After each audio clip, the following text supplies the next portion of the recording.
आप कहते भी ना प्रधान सेवक, अपने आप को चौकीदार भी बताते हैं आप, तो आप इस देश के सेवक हैं और सेवा जिम्मेदारी से निभाइए। आपने पिछले 6 साल में कोई जिम्मेदारी नहीं निभाई, इस देश की जनता को मूर्ख बनाया, धोखा दिया है।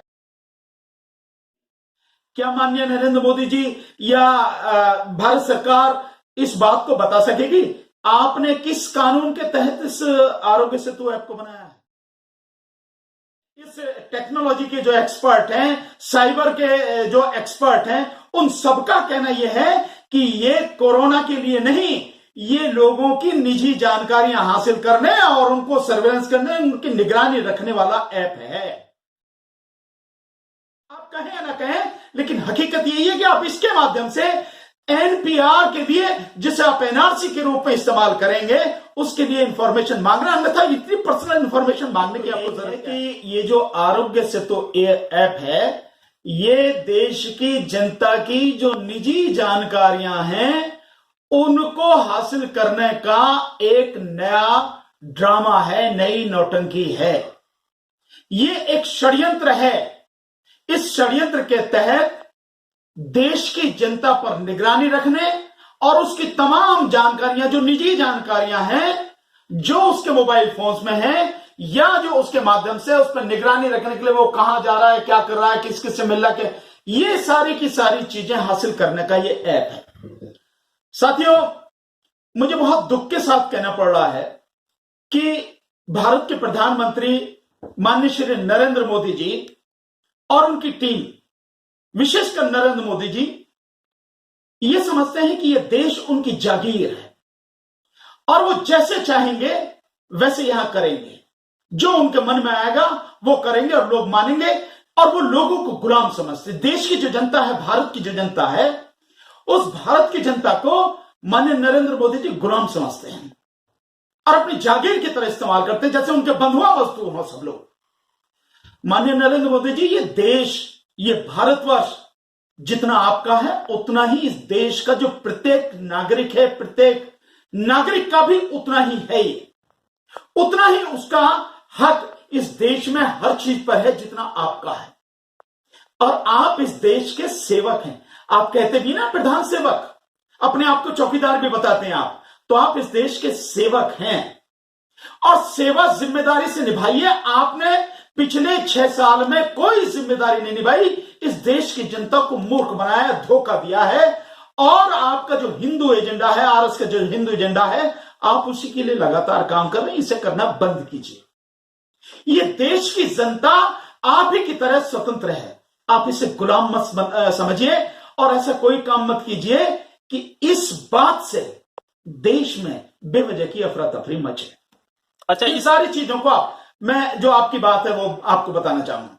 देखिए, जो ये ऐप है, इस आरोग्य सेतु ऐप, पहले तो मैं ये जानना चाहूंगा, मैं समझता हूं अगर मैं ये सवाल पूछ रहा हूं तो भारत की 135 करोड़ जनता इस सवाल को पूछ रही है, और इसमें से अगर कोई नहीं पूछ रहा होगा तो जो अंधभक्त हैं, जो गुलाम है पूरी तरह से, जो जिनका कोई भी ईमान, नैतिकता जिनकी नहीं बची है, वो अंधविश्वासी लोग, अंधभक्त लोग, वो चाहे इसे डाउनलोड कर सकते हैं, वो इसको माने ना माने या उनकी हाँ में हाँ मिलाए, वो अलग बात है। लेकिन क्या माननीय नरेंद्र मोदी जी या भारत सरकार इस बात को बता सकेगी आपने किस कानून के तहत इस आरोग्य सेतु ऐप को बनाया है, और आप किस कानून के तहत इस आरोग्य सेतु ऐप को पूरे देश की जनता से अनिवार्य रूप से डाउनलोड करने के लिए कह रहे हैं? किस कानून के तहत? ये निजता का अधिकार है, हर कोई जानता है। जो एक्सपर्ट हैं, इस टेक्नोलॉजी के जो एक्सपर्ट हैं, साइबर के जो एक्सपर्ट हैं, उन सबका कहना यह है कि ये कोरोना के लिए नहीं, ये लोगों की निजी जानकारियां हासिल करने और उनको सर्वेलेंस करने, उनकी निगरानी रखने वाला ऐप है। और इसमें बू आ रही है माननीय नरेंद्र मोदी जी, प्रधानमंत्री जी, आपकी उस एक नीति की, जो नीति आपने इस कोरोना से पहले जो आंदोलन चल रहा था, सीएए, एनपीआर और एनआरसी का, जो एनआरसी का आपका पूरा एजेंडा है, उसके लिए जो हिंदू राष्ट्र का जो आपका एजेंडा और सपना है, उसके लिए जो आपने सब कुछ जानना चाहते थे आप, जिसके लिए आपने उसमें एनपीआर में फॉर्म जो बनाया था उसमें 21 सूचनाएं आपने जो मांगी थी, जो लोगों की निजी इंफॉर्मेशन थी, अब आप उसके लिए ये इसी के माध्यम से आप मांग रहे हैं, इस ऐप के माध्यम से वो एनपीआर की इंफॉर्मेशन आप मांग रहे हैं। बिल्कुल साफ है, आप कहें या ना कहें, लेकिन हकीकत यही है कि आप इसके माध्यम से एनपीआर के लिए, जिसे आप एनआरसी के रूप में इस्तेमाल करेंगे, उसके लिए इंफॉर्मेशन मांग रहे हैं। अन्यथा इतनी पर्सनल इंफॉर्मेशन मांगने की आपको जरूरत क्या है? आपको ध्यान नहीं है क्या कि माननीय सर्वोच्च न्यायालय ने 2017 में एक जजमेंट दिया है, बड़ा डिटेल में, हजारों पेज का जजमेंट है, पुत्तुस्वामी वाला जजमेंट। पुत्तुस्वामी वाले जजमेंट में निजता के अधिकार के विषय में बहुत डिटेल में कहा है, और निजता का अधिकार फंडामेंटल राइट में माना है माननीय सुप्रीम कोर्ट में। तो आप फंडामेंटल राइट की जो छीनने की बात करें, फंडामेंटल राइट को के अधिकार को खत्म करने की बात करें, क्या संविधान में आपको यह अधिकार है? नहीं। क्या किसी कानून में आपको अधिकार है? नहीं। क्या संसद ने इस बात की जो है आपको, सरकार को जो इजाजत दी है? नहीं। क्या संसद ने कोई एक्ट पास किया इसके ऊपर? नहीं। क्या इसके विषय में सरकार कोई अध्यादेश लाई है? नहीं। कोई ऑर्डिनेंस लाई है? नहीं। किस कानून के तहत आप ये अपना आरोग्य ऐप बना के और सारे लोगों से, देश की पूरी जनता से इसको आप डाउनलोड करने की बात करें? किससे अधिकार से आप अनिवार्य बना रहे हैं? क्या आपके देश की साइबर क्राइम की जो अदालतें हैं वो सही तरीके से काम करें? अभी तो आपकी जो मेन अदालत है साइबर क्राइम की, जो नेशनल अदालत है, उसमें आपके पास में जो है जज भी नहीं है। आपका साइबर क्राइम का जो कानून है वो पूरी तरह से बेकार है। हजारों नहीं, कितने ही मुकदमे उसमें पड़े हैं, कहीं मुकदमा का निपटारा नहीं होता, कोई नहीं है। कितने ही लोगों की जानकारियां चली गई हैं, इसमें सारे लोगों के जो बैंक अकाउंट्स हैं, लोगों की और सारी तरह की पर्सनल जानकारियां हैं, वो सारी इसमें, और सारे आप लेना चाहते हैं। क्यों लेना चाहते हैं आप? क्योंकि आपकी नीयत है, सरकार की नीयत है एनआरसी करने की, और उसके लिए एनपीआर, क्योंकि कोरोना की वजह से वो रुक गया, तो आप इसके माध्यम से वो जानकारी लेना चाहते हैं। सरकार इस ऐप को कंपलसरी करना चाहती है, और हमने देखा है कि जैसे स्कूलों में बच्चे पढ़ रहे हैं, उनके पेरेंट्स के पास मैसेज आ रहे हैं कि आप इस ऐप को डाउनलोड करें और हमें बताइए कि आपने ये करा है या नहीं करा है। और इस तरीके से और भी कुछ ऐसी खबरें आ रही हैं कि जैसे कुछ चीजों में आपको इसका खामियाजा भुगतना पड़ेगा, जैसे मेट्रो में सफर में दिक्कत आएगी, या और कुछ चीजों में इसमें दिक्कत आ सकती है। किसी चीज में दिक्कत नहीं आएगी, ये सिर्फ डराने की है। इसका कोरोना का डर फैला के इस ऐप के माध्यम से डराने की कोशिश है और जबरदस्ती डाउनलोड कराने की जरूरत है। किसी स्कूल की हिम्मत नहीं है, कोई स्कूल एडमिनिस्ट्रेशन, कोई बोर्ड कुछ नहीं कह सकता, कोई एजुकेशन मिनिस्टर नहीं कह सकता कि आप इस ऐप को डाउनलोड करें। किसी को भी इस ऐप को डाउनलोड करने की जरूरत नहीं है। बल्कि मैं तो इससे आगे कहूंगा कि ये जो डराने की मेट्रो में नहीं चल पाएंगे इसकी वजह से, या स्कूलों से बच्चों को निकाल दिया जाएगा, एक भी बच्चे को कोई भी निकाल के तो देखे कोई स्कूल एडमिनिस्ट्रेशन, सिर्फ इस ऐप के डाउनलोड ना करने के लिए। कहीं नहीं हो सकता, किसी हालत में नहीं हो सकता, किसी को डरने की जरूरत नहीं है, क्योंकि ये पूरी तरह से गैर कानूनी है, असंवैधानिक है।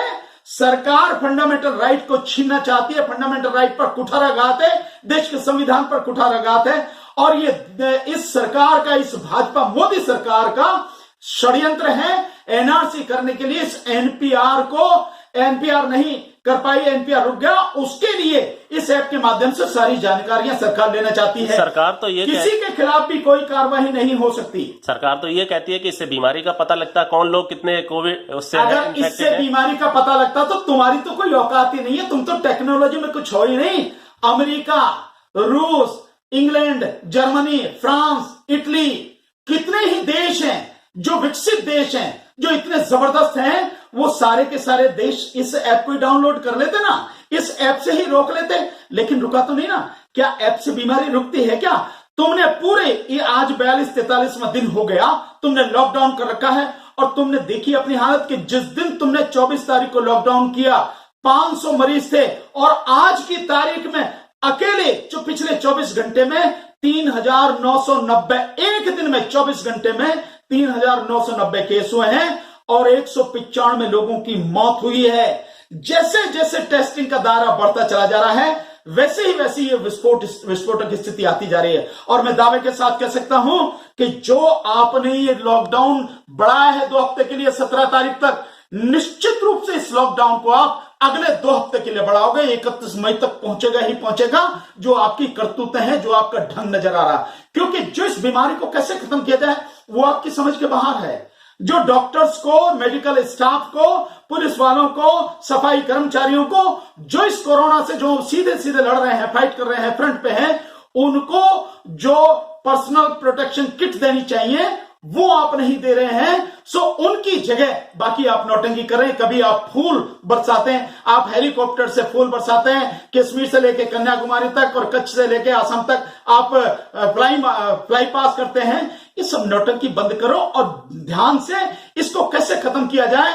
और एक चीज मैं देश की जनता से कहना चाहूंगा कि माननीय नरेंद्र मोदी जी, जिन्होंने इस देश को जागीर समझ रखा है, इन्होंने जिस दिन से ये देश की राजनीति में आए हैं, मैं गुजरात की राजनीति की बात नहीं कर रहा, उसको छोड़ देता हूं, लेकिन 2014 के जो इलेक्शन की चुनाव प्रक्रिया से इन्होंने जो कहना शुरू किया, तब से लेके आज तक धीरे धीरे धीरे धीरे पूरे देश के सामने, पूरी दुनिया के सामने इनका चरित्र सामने आ गया, इनकी कथनी और करनी का अंतर सामने आ गया। इन्होंने जो झूठ बोला है, जो बात कही वही उसका उलट किया, जो बात कही उसका उलट किया और झूठ बोला, लोगों को गुमराह किया। आज फिर ये आरोग्य सेतु ऐप के माध्यम से गुमराह करना चाहते हैं। मैं देश की जनता से कहना चाहता हूं, जब तक माननीय प्रधानमंत्री नरेंद्र मोदी जी इन सवालों का जवाब नहीं देते हैं और जब तक पूरी तरह से साइबर सिक्योरिटी कंफर्म ना हो जाए, हमारा डाटा कहीं भी किसी हालत में गलत हाथों में ना चला जाए, लीक ना हो जाए, कुछ ना हो जाए, और बल्कि मैं इससे आगे कहूंगा कि चाहे जो कर ले सरकार, इस आरोग्य सेतु ऐप को डाउनलोड करने की जरूरत नहीं है, किसी को भी नहीं करना चाहिए, अंधभक्तों को छोड़ के। एक चीज और, ये जो ऐप है इसकी आउटसोर्सिंग की गई, यानी कि ये प्राइवेट हाथों द्वारा ऑपरेट किया जा रहा है। ये प्राइवेट कंपनी है जो इसको जो ऑपरेट कर रही है, यानी हमारा जो डाटा है वो प्राइवेट हाथों में। इस देश में इतने बेईमान लोग हैं और सरकार से जुड़े हुए जो लोग हैं प्राइवेट, चाहे बिजनेसमैन हो कुछ हो, उनकी बेईमानी का तो कोई हिसाब ही नहीं है। लाखों करोड़ रुपए इस देश के हजम कर गए, हर जगह हर पल बेईमानी है।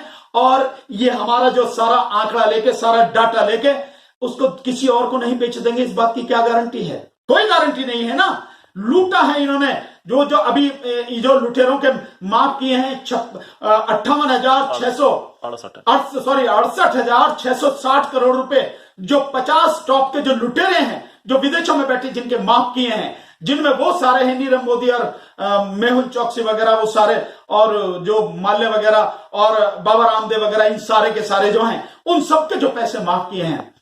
तो आपको नहीं लगता कि ये सरकार किस तरह से कर रही है? तो मैं बिल्कुल सीधे सीधे कहूंगा कि चाहे जो कर ले सरकार, जितना दम हो सरकार में लगा ले सरकार, जितनी कानूनी कार्रवाई करनी है कर ले सरकार, लेकिन जब तक इस जो ऐप को पूरी सारी चीजें लोगों के सामने कंफर्म नहीं हो जाएंगी, क्लियर नहीं हो जाएंगी, पारदर्शी नहीं हो जाएंगी और प्राइवेट हाथों से निकल के पूरे सरकारी हाथों में नहीं होंगी, और इन सारे सवालों का जवाब स्वयं माननीय प्रधानमंत्री रिटन में नहीं दे देंगे, कानूनी बंदिशों के अनुसार नहीं दे देंगे, कानून बना के लागू नहीं करेंगे, इस ऐप को किसी को भी डाउनलोड करने की जरूरत नहीं है और डरने की भी जरूरत नहीं है। सरकार कुछ नहीं कर सकती है, ये बंदर घुड़की है, गीदड़ भभकी है, इससे डरने की जरूरत नहीं है। कोरोना का डर दिखा के हमारी निजी इंफॉर्मेशन लेना चाहती है, जो कानून के अनुसार 2017 के पुट्टुस्वामी जजमेंट जो सुप्रीम कोर्ट का है, उनके अनुसार निजता का हमारा अधिकार है,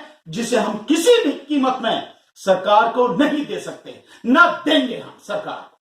बहुत बहुत धन्यवाद।